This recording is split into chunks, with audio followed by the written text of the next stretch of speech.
Let's jump right in on this. This is interesting. This is a slight moment. One of the things that I have been thinking about is there's been a lot of calls for media outlets to not cover Donald Trump's briefings, and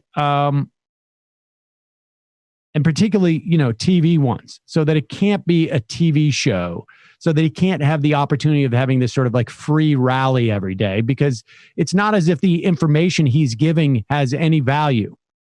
It does not appear to be. And I'm still not 100% sure of where I sit on that question. I think obviously the newspapers should be covering it, but I am inclined to believe that maybe there shouldn't be live coverage by news organizations that have any sense of integrity. They can break in and do, in my mind, like what we do, which is show the highlights. If there was any genuine information that came through in these instances, we would present it to you. But he just lies. He doesn't, it's just a series of lies and then ramblings. And then I think it's also of value to the American public to know that this lunatic is just ranting and raving when he's up there. And then there's all sorts of really horrible things that are happening.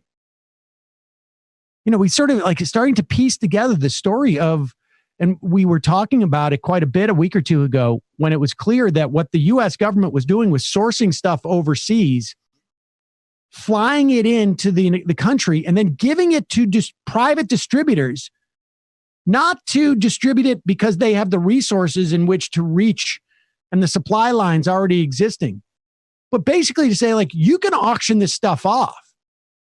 Because if it was exclusively for their ability to get these medical products to the places that need them in the country, then the U.S. government would say, here's the equipment that we have secured for you.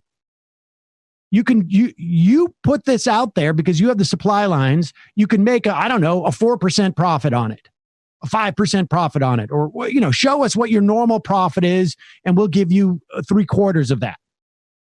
But instead what they did is like, here's the stuff, have at it. And they basically started an auction site. And some of it was sold overseas into other places and in extraordinary markups. And so what states started to do was they started to secure their own stuff. And having to secure their own stuff, and there's a story in the New England Medical Journal that outlines what officials in Massachusetts did to try and secure personal protection equipment. They literally had to drive in the middle of the night, like 7 states away, to get 18-wheelers that were labeled. The 18-wheelers were trucks that had signs on the side that said it was like produce. And as they were picking this stuff up, agents from the FBI came to intercept the delivery of these personal protection equipment. And they apparently let it go through after they were jostling with the people. Department of Homeland Security sent people down there to stop it. They ended up getting part of it back to Massachusetts, but the other part is given to a private entity to then make more profit on it. This is insanity. This is, it's, I imagine there are a lot of countries in the world where this goes on that have gone on in the past. Latin America and Eastern Europe. There's been a lot of, this type of just rampant corruption. I imagine this type of stuff went on in our invasion and occupation of Iraq. It is just sort of stunning that it is happening here in this country. We've always had some measure of corruption, of course, but this is this is another level, I think, in terms of the stakes that are involved here. And in terms of we're talking about medical equipment, it's pretty amazing. But that was a brief detour into saying that there are moments that we're going to continue to play from the presidential briefings because, one, sometimes they're amusing. Other times they cut to the quick as to what's going on. This one is amusing, one hopes. There's Donald Trump. He's very, very mad at Maggie Haberman, who I think largely has been an access journalist from the New York Times in many respects. I don't know. Did she write her book already? I think she did. And so maybe, and who knows, maybe this is an indication of who one of her sources is. And now she's, this is how she's sort of like maintaining some of her access now by reporting that Mark Meadows apparently has been having breakdowns, which I can understand. But I enjoy it because of him. Here is Donald Trump being asked that question about Mark Meadows.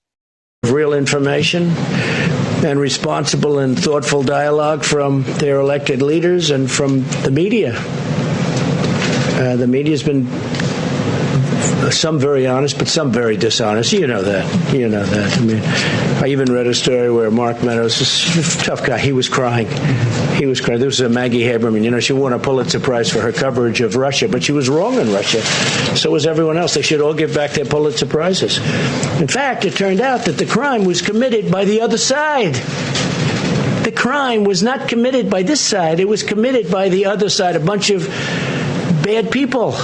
You saw the reports coming out over the last 2 weeks. They got caught. So Maggie Haberman gets a Pulitzer Prize. She's a third-rate reporter, New York Times. And we put her name up here last week. You saw that. People thought it was a commercial. It wasn't a commercial. It's like a commercial, but it wasn't a commercial. It was just clips.